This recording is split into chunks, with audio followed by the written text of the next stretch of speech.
السلام علیکم ورحمۃ اللہ وبرکاتہ۔ الحمد للہ وحدہ والصلاة والسلام علی من لا نبی بعدہ اما بعد فاعوذ باللہ من الشیطان الرجیم بسم اللہ الرحمن الرحیم وقل جاء الحق وزهق الباطل ان الباطل كان زهوقا۔ صدق اللہ العظیم۔ نہایت قابل احترام بزرگوں، دوستوں اور عزیز ساتھیوں، یہ ایک حقیقت ہے کہ جس درخت پر پھل ہوتے ہیں پتھر اسی کو مارا جاتا ہے۔ جس درخت پر نہ کوئی پھل ہو نہ کوئی پھول ہو اس کو کوئی ہاتھ نہیں لگاتا ہے۔ ٹھیک اسی طرح یہ مذہب اسلام کی حقانیت کی دلیل ہے کہ دنیا میں جتنی قومیں آباد ہے، جتنے انسان ہیں اور جتنے مذاہب ہیں، سارے کے سارے ہمیشہ شروع ہی سے آج تک اسلام کی طرف انگلی اٹھاتے ہیں اور اسلام کو مٹانے کی اور اسے بدنام کرنے کی ناپاک کوششیں کرتے رہتے ہیں۔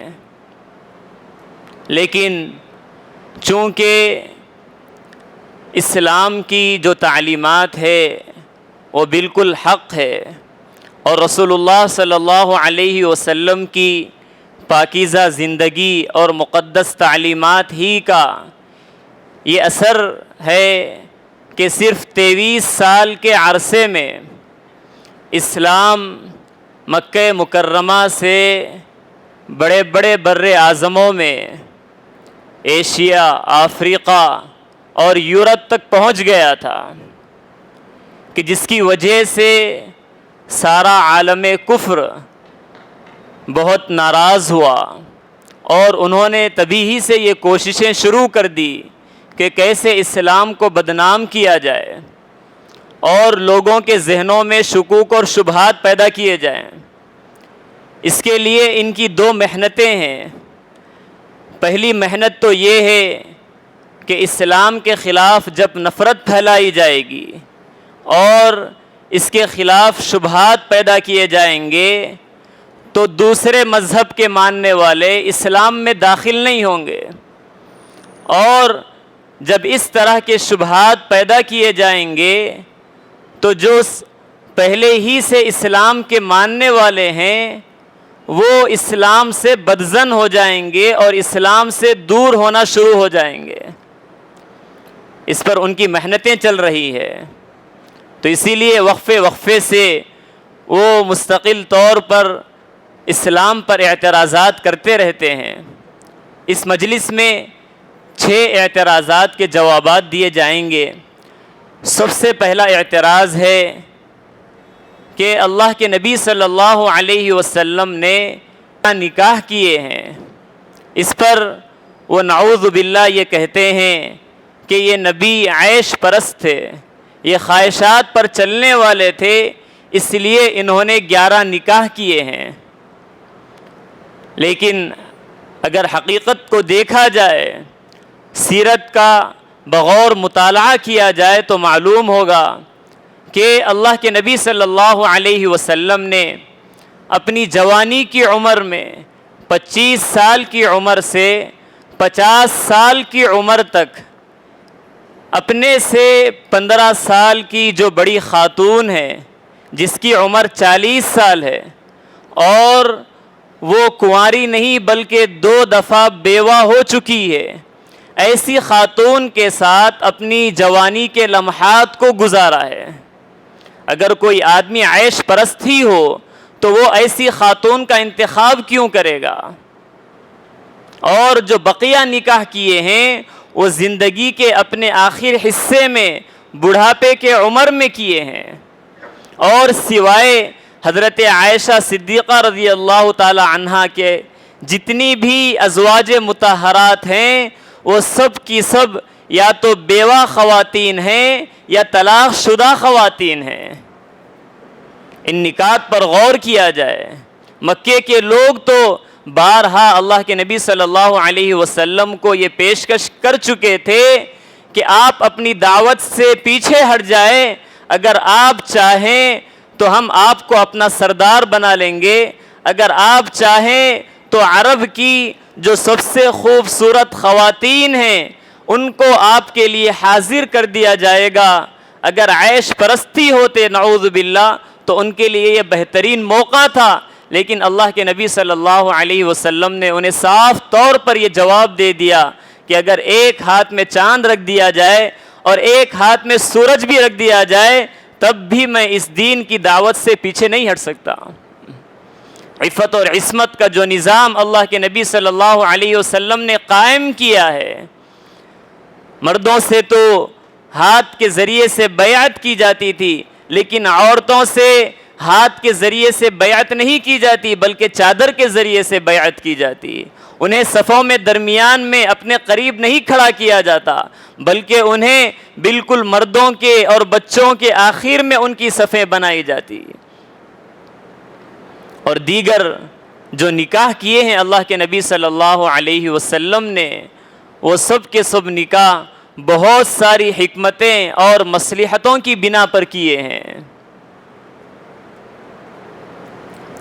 بہت سارے دشمنان اسلام، چونکہ عرب میں رواج تھا کہ وہ کبھی اپنے داماد سے جنگ نہیں کیا کرتے تھے، اپنے داماد سے جنگ کرنے کو وہ اپنے لیے بے عزتی کی چیز سمجھا کرتے تھے، اس لیے اللہ کے نبی صلی اللہ علیہ وسلم نے بڑے بڑے دشمنان اسلام کی لڑکیوں سے نکاح کیا ہے تاکہ اس کے ذریعے سے وہ اسلام کے قریب ہو جائے اور مشرکین اور یہود اور مسلمانوں کے درمیان جو جنگوں کا سلسلہ ہے وہ ختم ہو جائے۔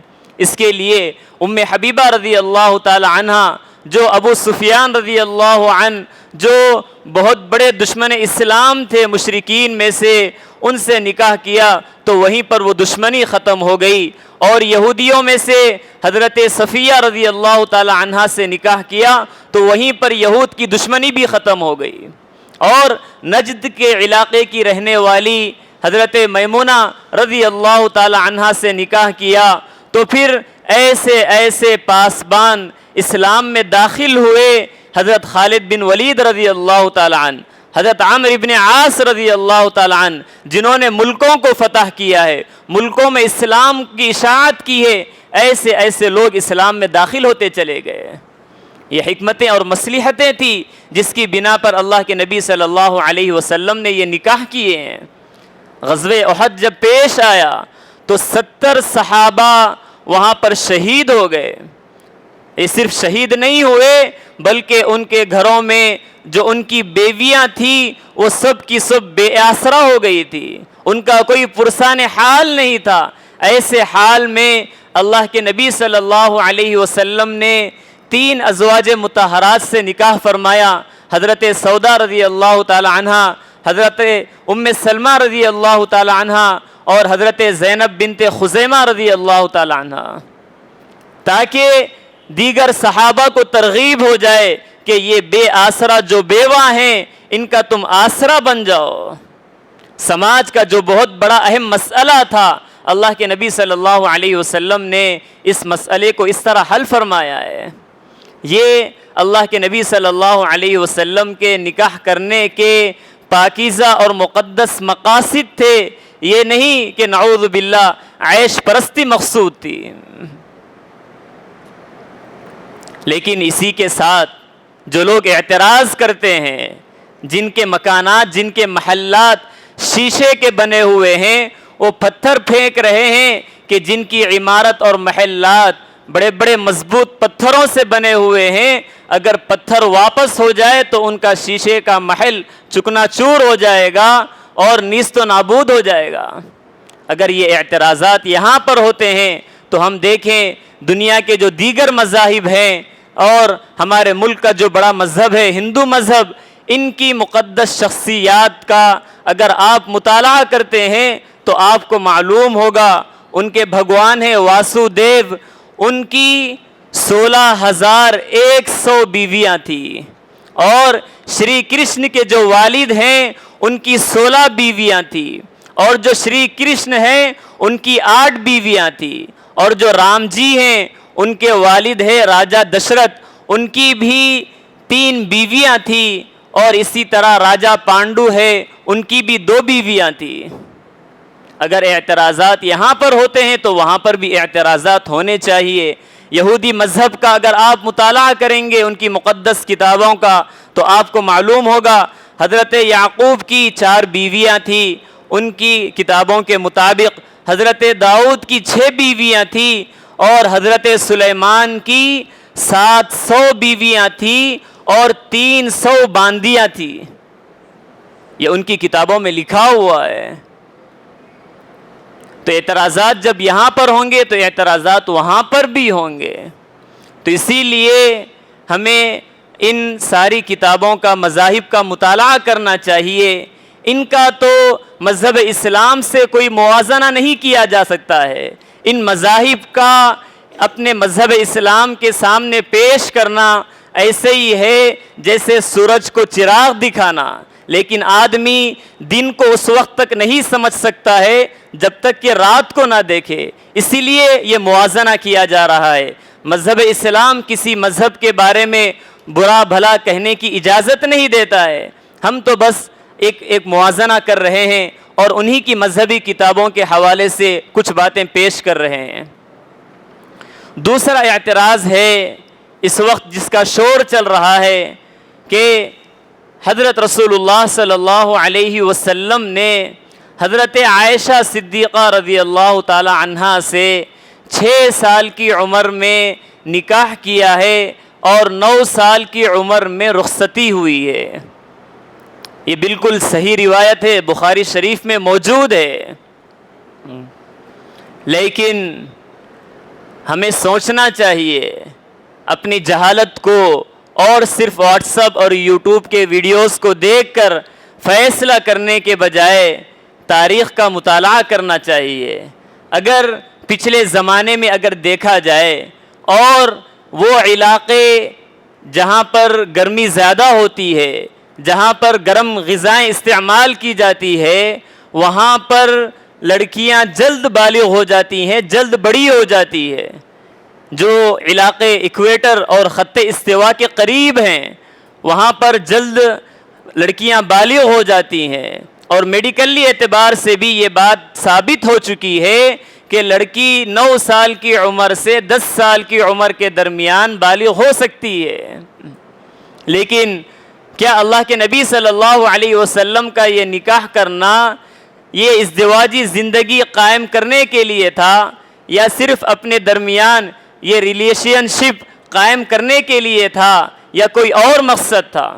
اللہ کے نبی صلی اللہ علیہ وسلم نے مکی زندگی میں، ابتدائی زندگی میں حضرت خدیجۃ الکبریٰ رضی اللہ تعالی عنہا سے نکاح کیا، جہاں پر اللہ کے نبی صلی اللہ علیہ وسلم کو مصیبتوں میں، پریشانیوں میں وہ تسلی دینے والی ہے۔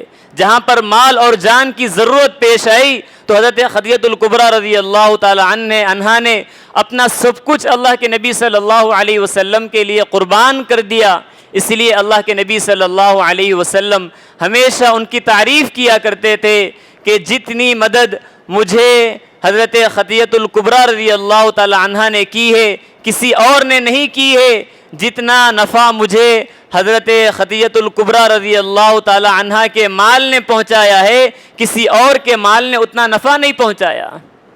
لیکن جب مدینہ منورہ کی طرف ہجرت کی گئی، وہاں پر احکامات نازل ہونے شروع ہو گئے، تو ایک ایسی خاتون کی اور ایسی لڑکی کی ضرورت تھی جو کم عمر ہو، جو اسلامی تعلیمات کو محفوظ کرنے والی ہو، جس کا ذہن بہت تیز ہو، اور جس کے اندر، جس کی زندگی میں اس نے کبھی کفر اور شرک کو نہیں دیکھا ہو، ایسی خاتون کی ضرورت تھی۔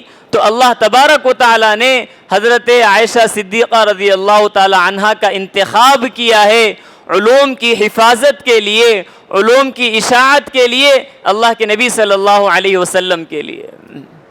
اسی لیے اگر آپ احادیث کی کتابوں کو اٹھا کر دیکھیں گے تو حضرت عائشہ صدیقہ رضی اللہ تعالی عنہا کی صرف ان ایک سے 2210 احادیث مروی ہیں. اتنی بڑی احادیث کا جو ذخیرہ ہے ان کے ذریعے سے امت تک پہنچا ہے. یہ بڑی حکمتیں تھی. اور اسی کے ساتھ اگر آپ دیکھیں گے دنیاوی اعتبار سے آج بھی جو قوانین نکاح کے اعتبار سے بنے ہوئے ہیں وہ مختلف علاقوں کے اعتبار سے مختلف ہیں. ہندوستان کے اعتبار سے نکاح کے لیے شرط ہے، قانون ہے کہ آپ 18 سال کے ہوں، اور اگر آپ امریکہ کے بعض اسٹیٹ کا اگر جائزہ لے تو وہاں پر شادی کی عمر جو بتلائی جاتی ہے وہ 16 سال ہے، اور بعض جگہ اس سے بھی کم ہے، 14 سال کی عمر ہے. اور وہیں پر اگر آپ چائنا میں دیکھیں تو وہاں پر شادی کا جو قانون ہے وہ 21 سال کی عمر ہے. تو علاقوں کے اعتبار سے عمروں کا تفاوت ہوتا ہے. اسی طرح ہم ہندوستان میں رہتے ہوئے اب اس زمانے کے رواج کو دیکھتے ہوئے اس زمانے کے بارے میں فیصلہ نہیں کر سکتے ہیں. جو حدیث بخاری شریف میں اس میں یہ بات مذکور ہے، اللہ کے نبی صلی اللہ علیہ وسلم کے پاس حضرت خولہ رضی اللہ تعالی عنہ آئیں اور آ کر انہوں نے پیشکش کی کہ آپ حضرت عائشہ صدیقہ رضی اللہ تعالی عنہ سے نکاح فرما لیں. اگر اس زمانے میں اس معاشرے میں یہ عیب کی بات ہوتی تو اس طرح کا نکاح کیوں پیش کیا جاتا؟ اور اس کے بعد اس نکاح کے بارے میں حضرت ابوبکر صدیق رضی اللہ تعالی عنہ سے بات چیت کی گئی تو ایک باپ اس طرح کو اگر اس بات کو برا سمجھتا تو وہ اس کے لیے کیسے راضی ہو سکتا ہے؟ لیکن وہ بھی راضی ہو رہے ہیں. اور بات صرف یہیں تک نہیں ہے بلکہ یہ نکاح کا پیغام حضرت عائشہ صدیقہ رضی اللہ تعالی عنہ کے پاس پہنچنے سے پہلے حضرت جبیر بن مطعم رضی اللہ تعالی عنہ کے بیٹے کا رشتہ ان کے پاس پہنچ چکا تھا.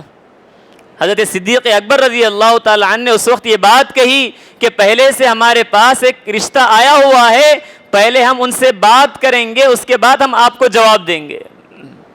اگر یہ بات بری ہوتی، قابل اعتراض ہوتی تو یہ اس بات کے لیے ضرور اس زمانے میں بھی مشرکین اعتراض کیا کرتے، لیکن پوری سیرت کی کتابوں میں تاریخ میں ایسا کوئی اعتراض نہیں ہے.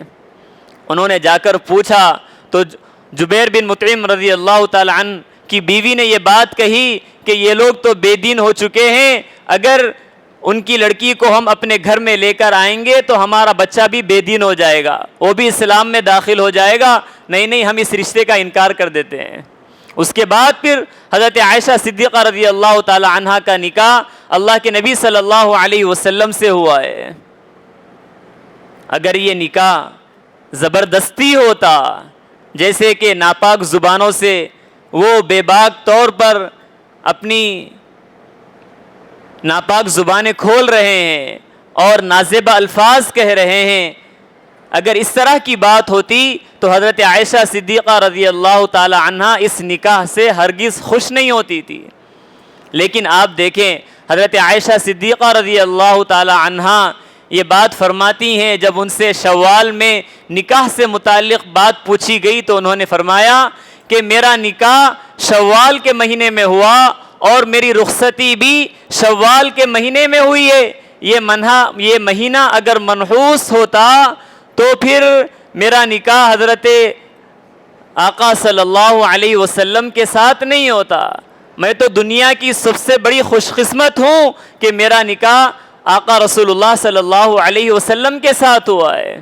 اور وہ یہ اشعار بھی گنگناتی تھی، لی شمس وللآفاق شمس، کہ میرا ایک سورج ہے اور دنیا والوں کا ایک سورج ہے. دنیا والوں کا سورج تو صبح کے وقت میں طلوع ہوتا ہے اور میرا سورج تو رات میں طلوع ہوتا ہے. ایسے ان کے درمیان یہ محبتوں کا تعلق ہے. اگر یہ نکاح زبردستی ہوتا اور ناراضگی کے ساتھ ہوتا تو حضرت عائشہ صدیقہ رضی اللہ تعالی عنہ ایسی خوش نہیں ہوتی تھی. اب اسی طرح اگر ہم دیکھیں دیگر مذاہب میں بھی کہ ان کی مذہبی کتابوں میں کیا لکھا ہوا ہے اور ان کی مقدس شخصیات کا کیا حال ہے. اگر آپ عیسائی مذہب میں دیکھیں گے تو حضرت مریم ان کی کتابوں کے مطابق اسلام میں تو ان کا نکاح نہیں ہوا تھا، حضرت عیسیٰ علیہ السلام بغیر باپ کے پیدا ہوئے ہیں، لیکن ان کی کتابوں کے مطابق یہ بات ہے کہ حضرت مریم کا نکاح ان کی 12 سال کی عمر میں جوسف نامی شخص کے ساتھ ہوا جس کی عمر 99 سال کی تھی۔ حضرت مریم یہاں پر 12 سال کی ہیں اور ان کا نکاح جو جوسف نامی شخص کے ساتھ ہوا ہے اس کی عمر 99 سال ہے۔ اور اسی طرح امریکہ میں بھی 1880 تک لڑکی کی شادی کی عمر 8 سال تھی، اور اسی طرح کیلیفورنیا میں 10 سال کی تھی۔ اور ہم آتے ہیں ہندو مذہب کی طرف، تو ان کی مذہبی کتاب منو سمرتی میں یہ بات لکھی ہوئی ہے کہ لڑکی کا نکاح اس کے بالغ ہونے سے پہلے ہی کر دینا چاہیے۔ اگر اس کے بالغ ہونے کے بعد تک لڑکی اگر گھر میں ہو تو اس کا گناہ اس کے باپ کے سر پر ڈال دیا جائے گا۔ اور اسی طرح مہابھارت کے اعتبار سے اور اسی طرح شلوکاس کے اعتبار سے لڑکیوں کی شادی کی جو عمر ان کی کتابوں میں لکھی ہوئی ہے وہ کم از کم 4 سے 6 سال تک ہے، اور زیادہ سے زیادہ عمر 8 سال مقرر کی گئی ہے۔ اسی لیے ہم دیکھیں کہ رام جی کا نکاح جو سیتا جی کے ساتھ ہوا تھا، رامائن میں خود یہ بات لکھی ہوئی ہے کہ سیتا جی کہتی ہے جب وہ راون کے پاس تھی کہ میری عمر 18 سال ہے اور میری شادی ہوئے 12 سال گزر چکے ہیں، اب میری عمر 18 سال ہے اور شادی ہو کر 12 سال ہو چکے ہیں، اگر آپ حساب کریں گے تو شادی کے وقت ان کی عمر بھی 6 سال کی تھی۔ جب اعتراض یہاں پر ہو رہا ہے تو اس سے پہلے اعتراض تو وہاں پر ہونا چاہیے۔ تیسرا اعتراض ہے مذہب اسلام پر کہ اسلام میں عورتوں کو پردے کا حکم دیا گیا ہے، حجاب کا حکم دیا گیا ہے، یہ ان پر ظلم کیا گیا ہے، انہیں قید میں ڈال دیا گیا ہے، ان کی آزادی ان سے چھین لی گئی ہے، اس طرح کا اعتراض کیا جاتا ہے۔ اور ٹی وی ڈیبیٹس میں جب حجاب سے متعلق بات آتی ہے تو لوگ پوری جرأت کے ساتھ یہ کہتے ہیں کہ قرآن کریم میں کہیں بھی پردے کا حکم ہی نہیں دیا گیا، قرآن کریم میں حجاب کا لفظ ہی نہیں آیا ہے۔ اس طرح کی جرأت مندی کے ساتھ یہ لوگ بات کرتے ہیں، اور اب تو ماحول ایسا بن گیا ہے کہ قرآن کریم کی تفسیر اور تشریح اور احادیث کی تشریح یہ لوگ جنہیں اپنی مذہبی کتابوں کا بھی علم نہیں ہے، یہ لوگ بیٹھ کر اس کی تفسیر کر رہے ہیں اور قرآنی تعلیمات کی وضاحت کر رہے ہیں۔ حالانکہ آپ دیکھیں قرآن کریم میں تقریباً 7 مرتبہ حجاب کا لفظ آیا ہے۔ وَإِذَا سَأَلْتُمُوهُنَّ مَتَاعًا فَاسْأَلُوهُنَّ مِنْ وَرَاءِ حِجَابٍ، جب ان سے کوئی سامان اگر مانگنا ہو تو پردے کے پیچھے سے مانگو، سورہ اعراف میں، سورہ اسراء میں، سورہ مریم میں، اور اسی طرح پردے کے احکامات مکمل طور پر سورہ نور میں بیان کیے گئے ہیں، سورہ احزاب میں بیان کیے گئے ہیں، قرآن کریم کی 10 آیتوں میں پردے کے احکامات کو بیان کیا گیا ہے۔ اور یہ بات کہی جاتی ہے کہ پردے کا حکم صرف عورت کے لیے کیوں ہے، مرد کے لیے بھی پردے کا حکم ہونا چاہیے۔ تو صرف عورت کے لیے پردے کا حکم نہیں ہے، مرد کے لیے بھی ہے، مرد کے لیے بھی ضروری پردہ ہے، ناف سے لے کر گھٹنوں تک کا، اور پھر پورا جسم بھی چھپانا اس کے لیے بہتر ہے، بلکہ اگر اپنے سر کو بھی وہ چھپائے تو اس کے لیے اور بھی بہت زیادہ بہتر ہے۔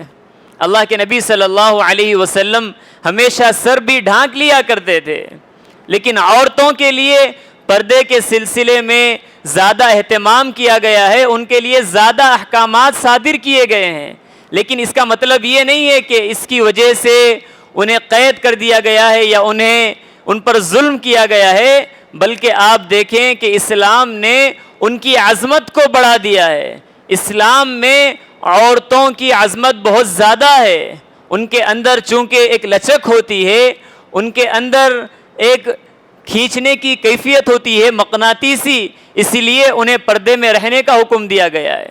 اور یہ فطرت کا قانون ہے، جتنی بھی قیمتی چیزیں ہوتی ہے اسے محفوظ رکھا جاتا ہے۔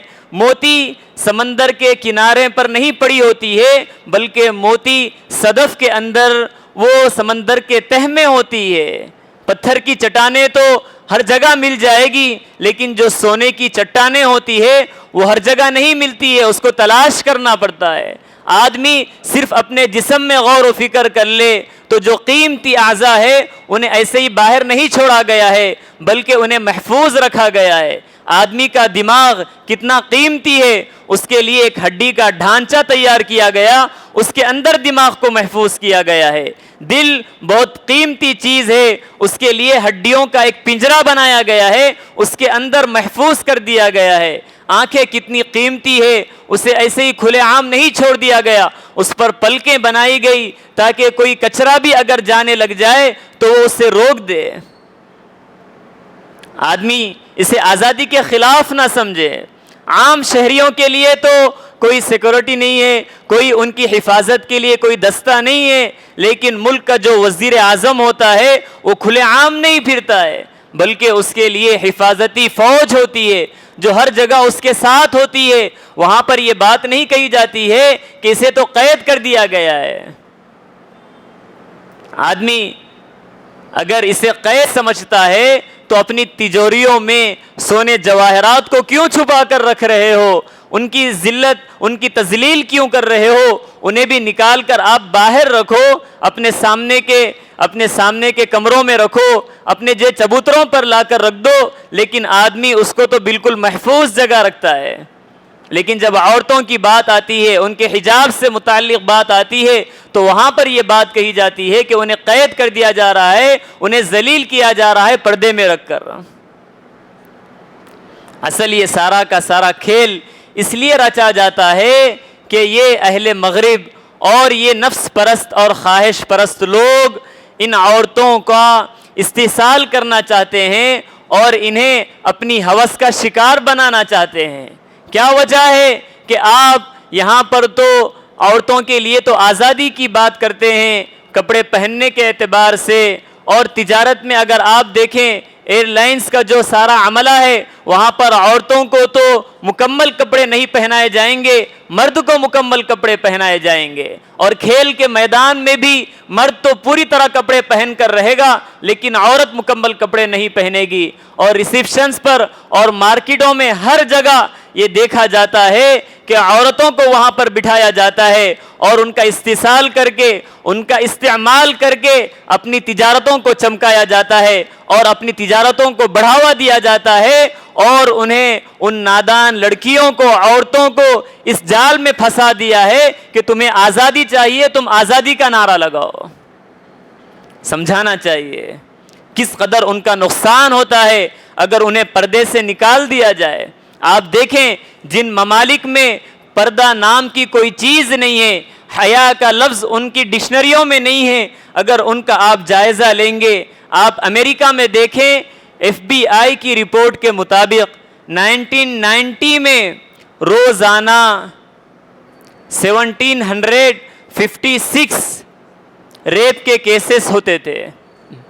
حالانکہ اب جو یہاں پر میں اعداد اور شمار بیان کر رہا ہوں یہ ان ممالک کی بات ہے جہاں پر رضامندی کے ساتھ اگر لڑکا اور لڑکی آپس میں تعلق قائم کرنا چاہیں تو وہاں پر کوئی قانونی جرم نہیں ہے، وہ کر سکتے ہیں۔ یہ وہ کیسز ہے جہاں پر زبردستی طور پر عصمت دری کی گئی ہے، وہ یہ کیسز ہے۔ اور اب کی جو تازہ رپورٹ ہے وہاں کی وہ یہ ہے کہ ہر 16 خواتین میں سے ایک خاتون ایسی ہے جس کے ساتھ زبردستی زنا کیا گیا ہے۔ اور بڑے افسوس کے ساتھ یہ بات کہنی پڑتی ہے کہ ہمارے ملک ہندوستان میں بھی رپورٹ کے مطابق روزانہ تقریباً 100 کے قریب عصمت دری کے کیسز درج کیے جاتے ہیں۔ یہ وہ رپورٹ ہے جو رجسٹر میں درج کیے جاتے ہیں، ورنہ بہت سے لوگ تو وہ ہوتے ہیں جو شرم کے مارے اور اپنی عزت کی حفاظت کے لیے کیس بھی درج نہیں کرتے۔ اگر ان کا جائزہ لے تو نامعلوم کتنی خواتین ہوں گے۔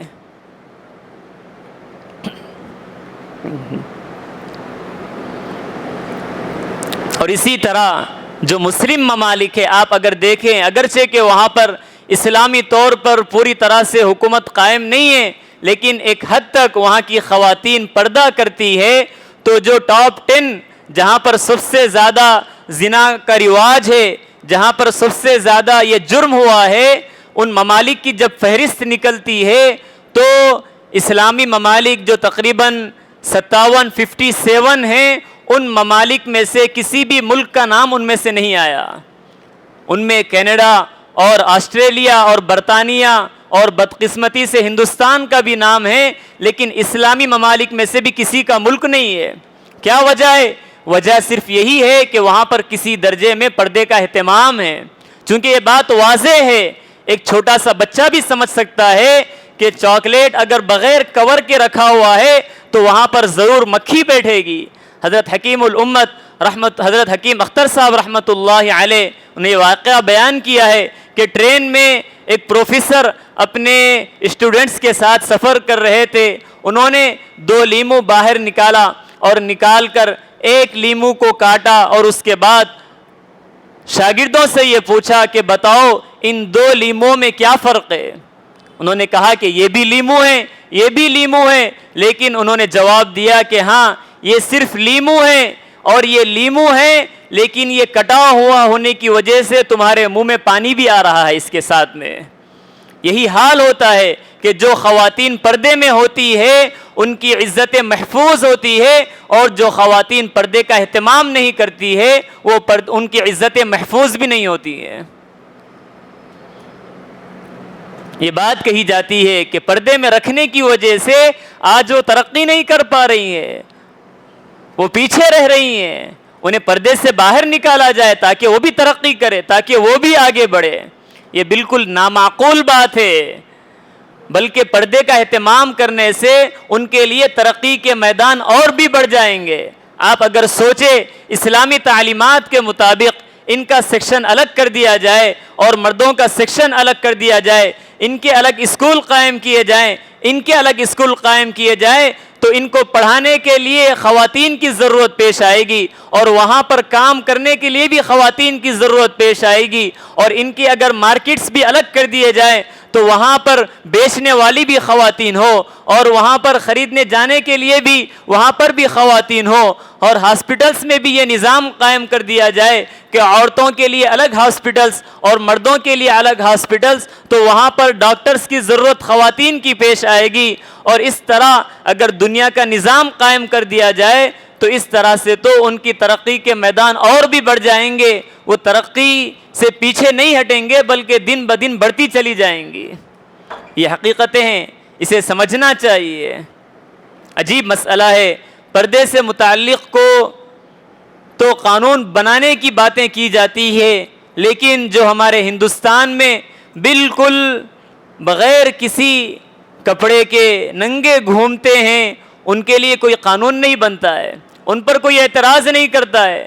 صرف آزادی کی بات تو ننگے پن میں آتی ہے، حجاب پہننے کے بارے میں نہیں آتی ہے، حالانکہ خود ان کے مذہب میں بھی پردے کی تعلیمات ہیں۔ آپ دیکھیں رگ وید وغیرہ میں یہ لکھا ہوا ہے کہ چونکہ برہم یعنی خدا نے تمہیں عورت بنایا ہے، اس لیے اپنی نظریں نیچی رکھو، اوپر نہیں، اپنے پیروں کو سمیٹتے رہو اور ایسا لباس پہنو کہ کوئی تمہارا جسم نہ دیکھ سکے۔ یہ ان کی تعلیمات ہے۔ اور اسی طرح جب لکشمن جی سے کہا گیا کہ اپنی بھابھی سیتا کو پہچانو، تو انہوں نے یہ بات کہی تھی کہ میں نے کبھی ان کے چہرے کو دیکھا ہی نہیں ہے، بلکہ ان کے پیر میں جو پازیب ہے اس کو دیکھ کر انہوں نے پہچانا کہ ہاں یہ میری بھابھی ہے۔ اور آپ دیکھیں جتنی ان کی دیویاں ہیں، ان کے جو مجسمے بنے ہوتے ہیں وہ پوری طرح کپڑے میں لپٹی ہوئی ہوتی ہیں، اور جو ان کی معزز خاندان کی خواتین ہیں آج بھی وہ اتنا لمبا گھونگھٹ ڈالی ہوئی ہوتی ہے کہ ان کا جسم جو ہے اس سے چھپ جاتا ہے۔ یہ ان کی مذہب کی تعلیمات ہے۔ اور عیسائیت میں آپ دیکھیں ان کے چرچوں کی جو پادریاں ہوتی ہے، جو نن ہوتی ہیں، وہ پوری طرح سے لباس میں ملبوس ہوتی ہے، وہ اسکارف بھی پہنی ہوئی ہوتی ہیں۔ جن ممالک میں پردے پر پابندی عائد کر دی گئی ہے، وہاں پر ننوں کے لیے کوئی پابندی نہیں ہے، وہ پوری طرح سے اپنا لباس پہن سکتی ہے اور پردے میں رہ سکتی ہے۔ اور اسی طرح چند زمانے پہلے 1917 تک کیتھولک چرچوں میں عورتوں کے لیے سر چھپانا ضروری سمجھا جاتا تھا۔ اگر آپ چرچ میں داخل ہوں گی تو آپ کو مکمل لباس اور اپنے سر پر اوڑھنی اوڑھ کر آنا پڑے گا، یہ ان کے یہاں بھی قانون تھا۔ اور یہودیوں کا مذہب دیکھیں تو وہاں پر تو پردے کی تعلیمات اسلام سے بھی بہت سخت ہے۔ ان کی کتاب ہے تلمود نامی، اس میں ایسی تعلیمات ہے جس میں یہ کہا گیا کہ آدمی اگر اپنی بیوی کو دیکھے کہ وہ ننگے سر اگر گھر سے باہر نکلتی ہے تو وہ اس کو فوراً طلاق دے دے، اگر یہ اس کو طلاق نہیں دے گا تو یہ کافر ہو جائے گا۔ ان کے مذہبی کتابوں میں یہ باتیں لکھی ہوئی ہے کہ عورت کے کسی بھی جسم کو دیکھنا جائز نہیں ہے۔ اگر آدمی عورت کی اگر یہ چھوٹی انگلی کو بھی گھورتا ہے گویا کہ وہ اس کی شرمگاہ کو گھورتا ہے۔ ایسی سخت تعلیمات ان کے مذہبی کتابوں میں پائی جاتی ہے۔ یہ تو نفس پرستی ہے جو آدمی کو مذہب سے بھی بالکل دور کرتی چلی جا رہی ہے۔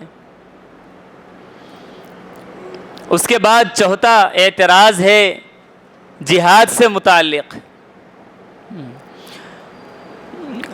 یہ ایک فطری بات ہے کہ جو بات بار بار کہی جاتی ہے، جو بات آدمی بار بار سنتا ہے تو اس بات کو آدمی سچ سمجھنے لگتا ہے، اگرچہ کہ وہ بات کتنی خلاف واقعہ ہو، کتنی جھوٹی ہو۔ اس کی واضح مثال جہاد ہے۔ اسے اتنا بدنام کرنے کی کوشش کی گئی ہے کہ آج کا مسلمان اس لفظ کو زبان پر لانے سے بھی ڈرتا ہے۔ جہاد کو دہشت گردی کے نام سے موسوم کیا جاتا ہے، جہاد کو فساد کے مترادف قرار دیا جاتا ہے۔ جہاد کا مقصد اور اس کا جو مطلب بیان کیا جاتا ہے کہ دنیا میں جتنے کافر ہیں ان کو مٹا دیا جائے، ختم کر دیا جائے۔ جہاد کا مطلب یہ ہے کہ سارے غیر مسلموں کو زبردستی مسلمان بنا دیا جائے، یہ اس کا مطلب بیان کیا جاتا ہے۔ حالانکہ جہاد کا ان باتوں سے کوئی تعلق نہیں۔ جہد کے معنی آتے ہیں پوری کوشش کر دینا۔ آدمی نفس کے خلاف کوشش کرتا ہے جب وہ گناہ کا تقاضا کرتا ہے، آدمی نفس کے خلاف کوشش کرتا ہے اور حج جیسی عبادت انجام دیتا ہے، اپنے والدین کی خدمت انجام دیتا ہے اور دعوت دین کا فریضہ انجام دیتا ہے، قرآن کے ذریعے سے غیر مسلموں کو دعوت دیتا ہے۔ یہ ساری کی ساری صورتیں جہاد قرار دی گئی ہے۔ افضل الجہادی کلمۃ حق عند سلطان جائر، ظالم بادشاہ کے سامنے حق بات بولنا یہ افضل جہاد قرار دیا گیا ہے۔ تو زبان کے ذریعے سے بھی جہاد ہوتا ہے، قلم کے ذریعے سے بھی جہاد ہوتا ہے۔ ایک صحابی اللہ کے نبی صلی اللہ علیہ وسلم کی خدمت میں حاضر ہوئے، اے اللہ کے نبی میں اللہ کی راہ میں جہاد کرنا چاہتا ہوں۔ اللہ کے نبی صلی اللہ علیہ وسلم نے ان سے فرمایا کیا تمہاری والدہ زندہ ہے؟ ہاں زندہ ہے، تو جاؤ ان کی خدمت کرو، یہی تمہارے لیے جہاد ہے۔ سب سے آخری مرحلہ اور جہاد کی ایک قسم ہے قتال کی، کہ جس میں تلوار کو اٹھانے کی ضرورت پیش آتی ہے۔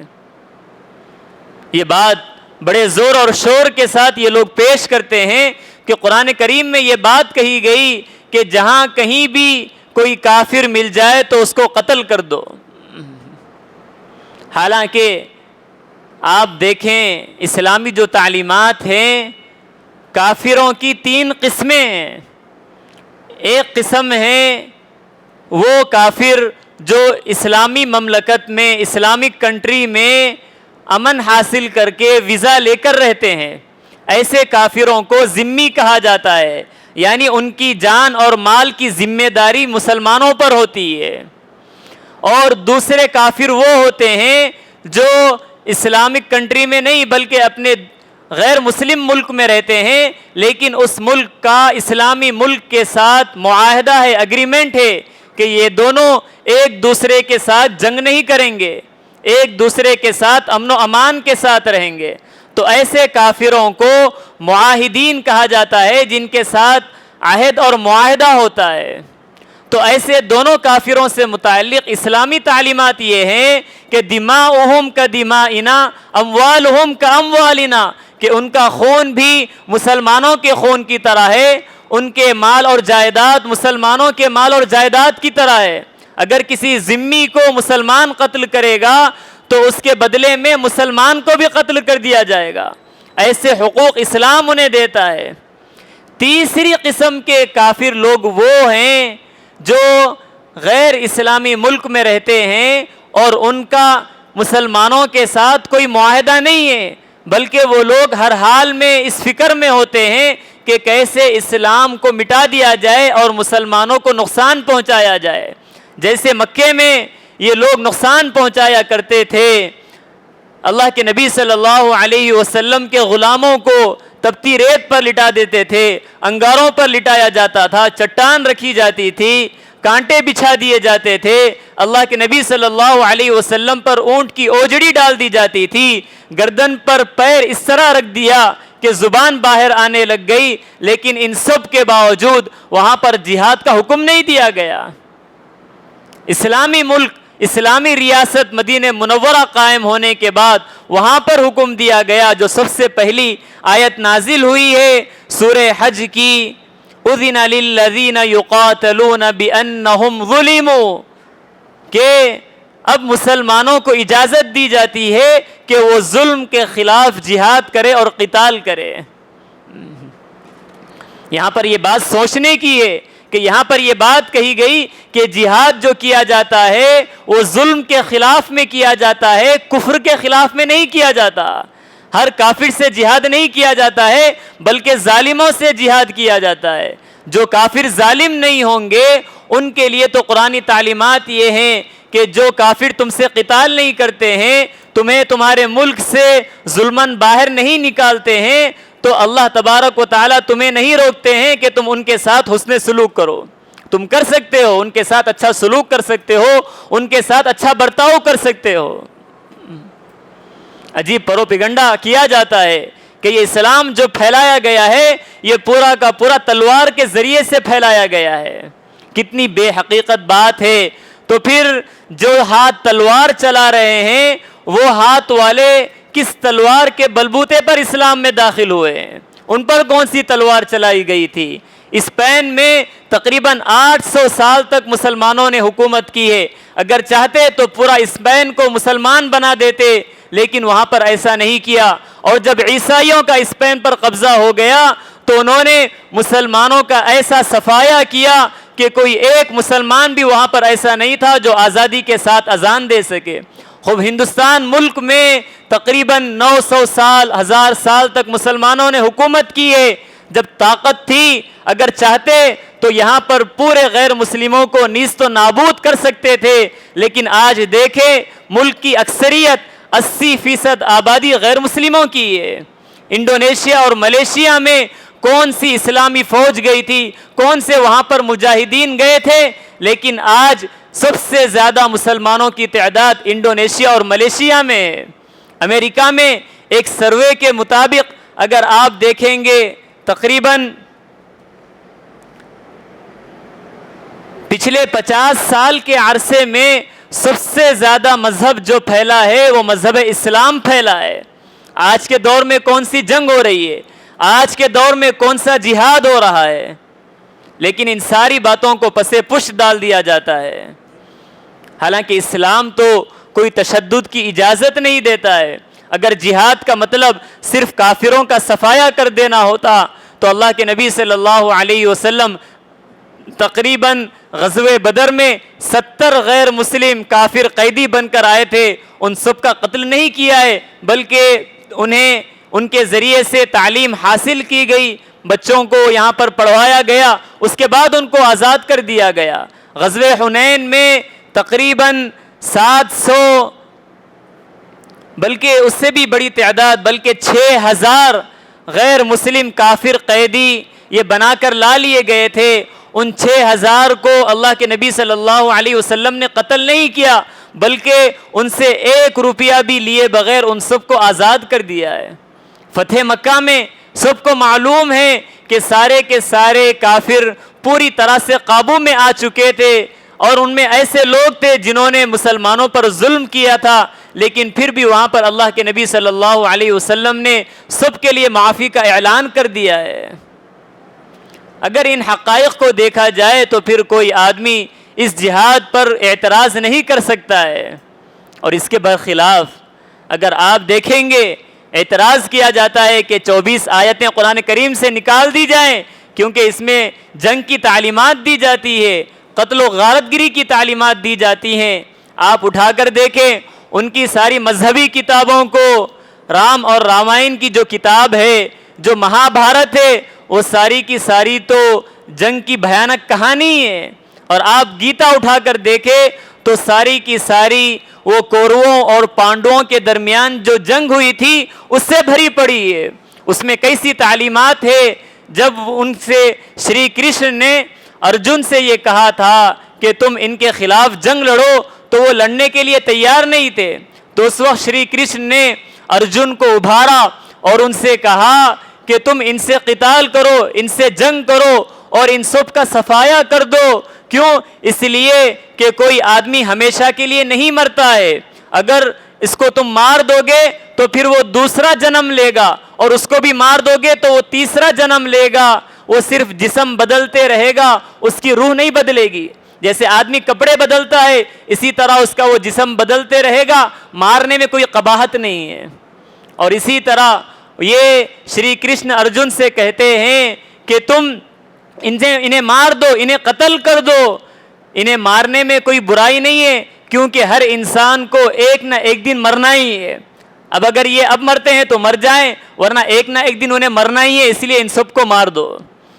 اسی طرح کی تعلیمات آپ جو ہے بائبل وغیرہ میں حضرت مسیح کے ملفوظات اور ان کی باتوں کو دیکھیں گے تو معلوم ہوگا، وہ یہ کہتے ہیں، انجیل لوقا اور انجیل متی میں یہ باتیں لکھی ہوئی ہے، وہ یہ کہتے ہیں کہ یہ نہ سمجھو کہ میں زمین میں صلح کرانے آیا ہوں، بلکہ میں زمین پر تلوار چلوانے کے لیے آیا ہوں۔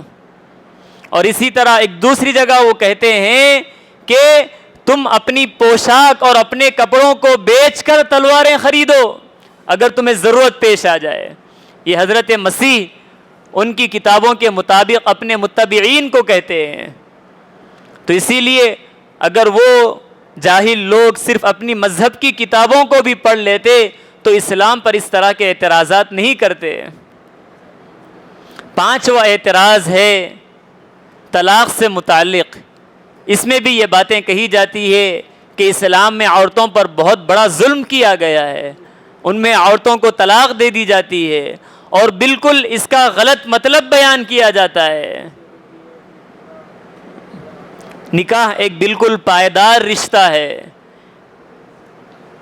نکاح کا توڑنا صرف 2 آدمیوں کا جدا ہونا نہیں ہے، بلکہ اس کی وجہ سے 2 خاندان جدا ہو جاتے ہیں، لڑکوں کی اور بیٹوں کی زندگیاں اجڑ جاتی ہیں، نسلیں برباد ہو جاتی ہے، دونوں خاندان بالکل ان میں نفرتیں پیدا ہو جاتی ہے، اس کے بہت سارے نقصانات ہوتے ہیں، لیکن بعض مرتبہ ضرورت پیش آ جاتی ہے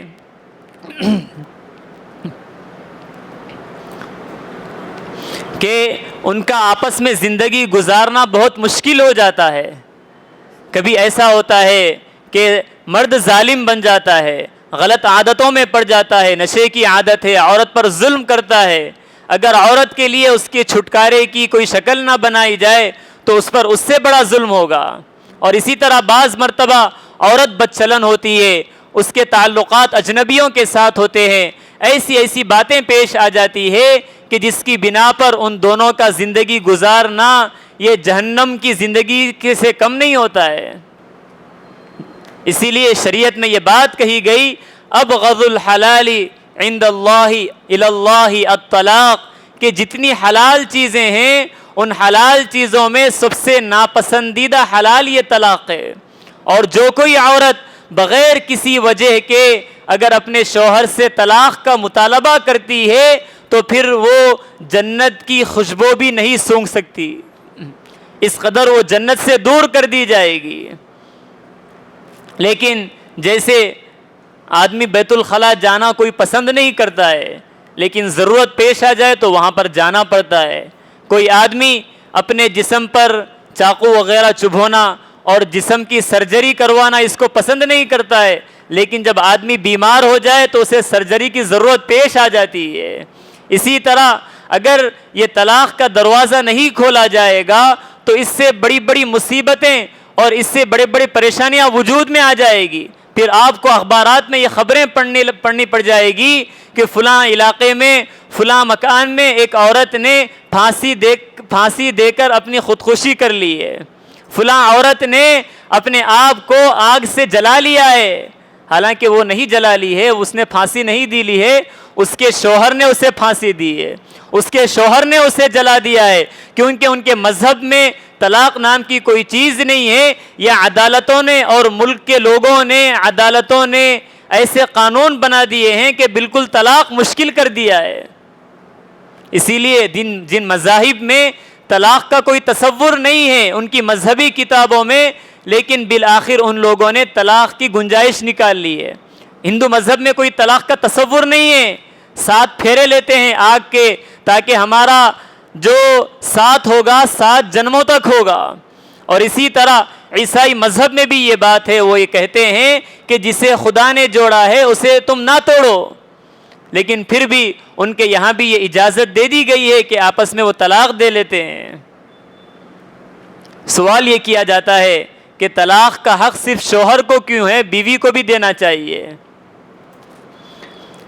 مذہب اسلام میں ایسا نہیں ہے کہ صرف یہ حق مرد ہی کو دیا ہے، بلکہ عورت کے لیے بھی دوسرے راستے رکھے ہیں۔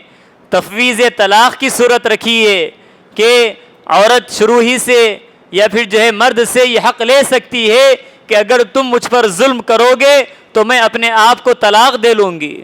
اور اسی طرح اگر اسے ظلم بہت سہنا پڑ رہا ہے اور شوہر بھی اسے طلاق نہیں دے رہا ہے تو یہ اسلامی عدالت میں اور اسلامی قاضی کے پاس جا کر اپنا مقدمہ رکھ کر اپنے نکاح کو فسخ کرا سکتی ہے۔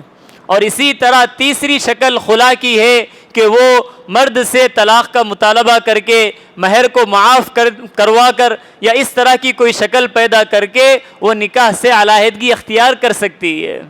تو اس کے لیے بھی نکاح سے علیحدہ ہونے کے دروازے رکھے ہیں۔ ایسا نہیں ہے کہ صرف مرد ہی کو طلاق کا اختیار دے دیا گیا ہے۔ طلاق کا اختیار جو مرد کو دیا گیا ہے اس میں بھی حکمتیں ہیں۔ مال جو کمانے کی ذمہ داری اسلام میں رکھی گئی ہے وہ مرد پر رکھی گئی ہے۔ بچوں کو سنبھالنا، ان کی پرورش کرنا، ان کی تعلیم کا انتظام کرنا یہ بھی مرد پر ہے۔ مہر ادا کرنا یہ بھی مرد پر ہے۔ اور فطری اعتبار سے عورت کے اندر جذباتیت کا غلبہ ہوتا ہے، اسی وجہ سے چھوٹی چھوٹی باتوں پر وہ ناراض ہو جاتی ہے اور چھوٹی چھوٹی باتوں پر وہ خوش بھی ہو جاتی ہے۔ اور اس کا یہ حسن ہے، اس کے اندر یہ عیب نہیں ہے، کیونکہ اگر اس کے اندر جذباتیت نہ ہو تو پھر وہ ایک اچھی ماں نہیں بن سکتی ہے، وہ ایک اچھی بہن نہیں بن سکتی ہے، اچھی بیوی نہیں بن سکتی ہے۔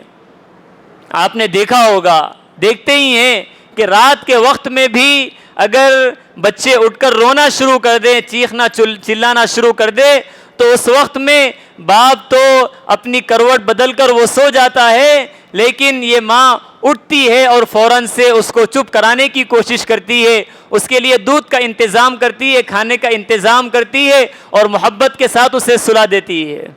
یہ جذباتیت ہی کا تو غلبہ ہے کہ اس کے اندر یہ ماں کی ممتا برقرار ہے۔ اسی لیے اگر عورت کو طلاق کا اختیار دے دیا جائے تو پھر وہ چھوٹی چھوٹی باتوں پر ناراض ہو کر صبح اور شام طلاق دینا شروع کر دے گی، اور پھر بعد میں اسے پچھتاوا بھی ہوگا، اور جب وہ نکاح سے علیحدہ ہو جائے گی تو پھر اسی کو اس کا نقصان بھگتنا پڑتا ہے۔ مرد کو کیا ہے، وہ تو کہیں اور بھی نکاح کر لے گا۔ آپ دیکھتے ہی ہیں کہ ہندوستانی معاشرے میں ایک مطلقہ عورت اور بیوہ عورت کا نکاح کا مسئلہ کس قدر سنگین ہے۔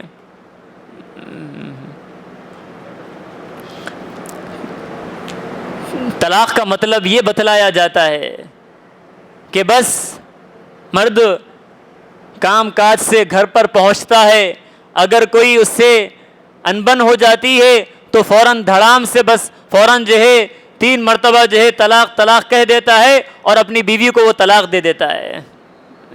یہ طلاق کا یہ تصور ہے. یہ غیر مسلم اور میڈیا میں اسلام کے خلاف نفرت پھیلانے والے اس طرح طلاق کا مطلب بیان کرتے ہیں. حالانکہ طلاق کا جو طریقہ ہے اسلامی طریقہ اسے معلوم ہونا چاہیے کہ احسن جو طریقہ ہے وہ پاکی کی حالت میں وہ بھی بہت سارے مراحل طے کرنے کے بعد ہے.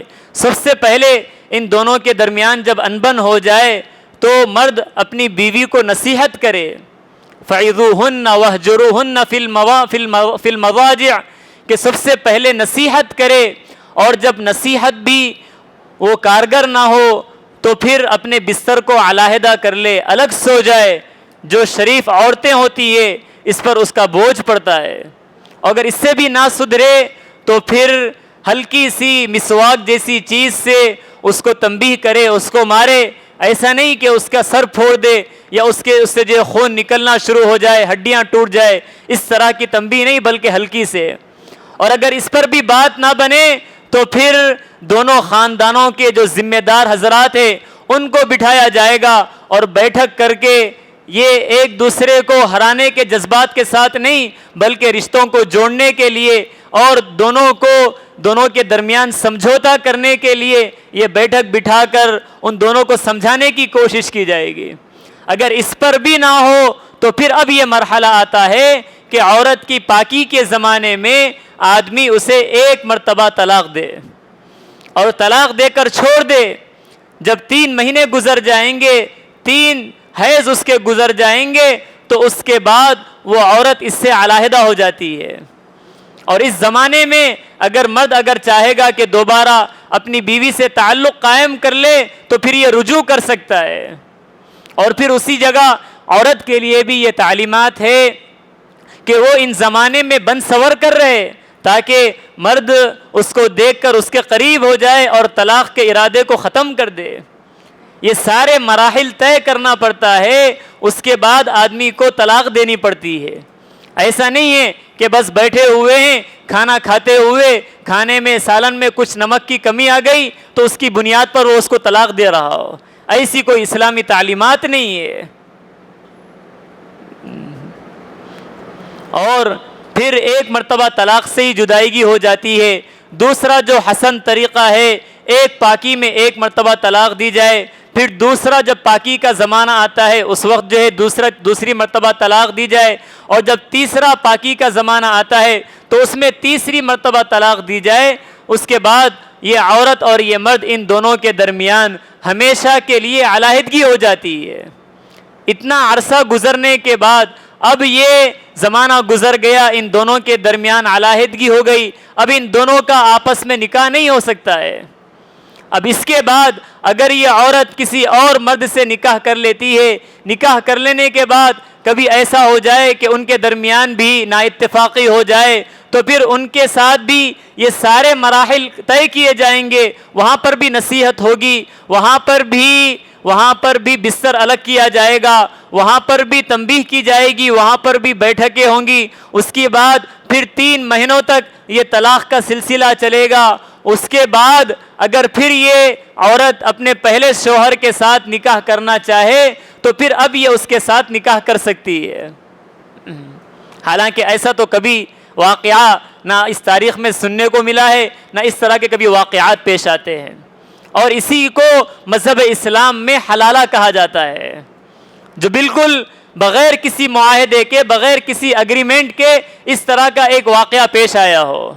ایسا نہیں ہے کہ اگریمنٹ کے ذریعے سے یہ 3 مرتبہ طلاق دے دیا ہے, اس کے بعد یہ کہا جا رہا ہو کہ تم فلاں مرد کے ساتھ نکاح کرو اور اس کے بعد وہ تمہیں صحبت کرنے کے بعد طلاق دے دے گا, اس کے بعد پھر تمہیں اس سے نکاح کرنا ہے. ایسا کوئی معاہدہ نہیں, ایسا کوئی اگریمنٹ نہیں, اسے حلالہ نہیں, اسے تو حرامہ کہا جاتا ہے.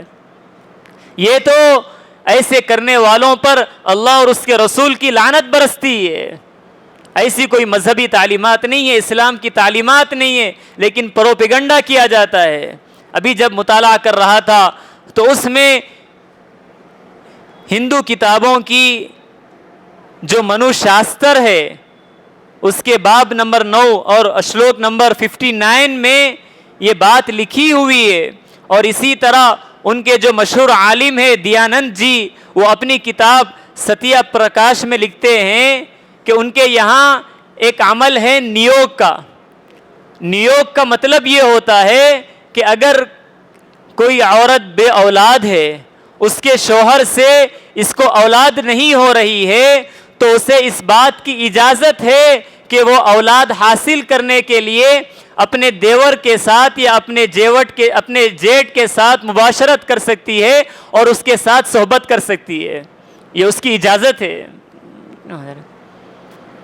تو اس طرح کی رسمیں اور اس طرح کا مذہب جن کے پاس ہو، جن کے پاس ہر رات جو ہے نئی نئی دوستیاں ہوتی ہو، اجنبی عورتوں کے ساتھ جو گزارنے والے ہوں، جن کے پاس مرد اور مرد کا نکاح ہو سکتا ہے، عورت عورت کا نکاح ہو سکتا ہے، اور جن کے پاس نہ جانے کیسی کیسی بے حیائی کی باتیں ہیں، ایسی قوموں کو یہ بالکل بھی حق نہیں ہے کہ وہ اسلام جیسے پاکیزہ مذہب پر انگلی اٹھائے. ان کا ان پر انگلی اٹھانا ایسا ہی ہے جیسے چاند پر تھوکنا ہے. چھٹا اعتراض ہے، بہت مختصراً عرض کر دوں. بارہا اورنگزیب سے متعلق یہ بات پھیلائی جاتی ہے کہ یہ کافر دشمن تھے، ہندو دشمن تھے، انہوں نے مندروں کو ڈھایا ہے، انہوں نے کافروں پر ظلم کیا ہے، اور اس کے مقابل میں شیواجی کو اپنا ہیرو بنا کر پیش کرتے ہیں، انہیں ہندوؤں کا مسیحا بنا کر پیش کرتے ہیں، حالانکہ حقیقت سے اس کا کوئی تعلق نہیں ہے.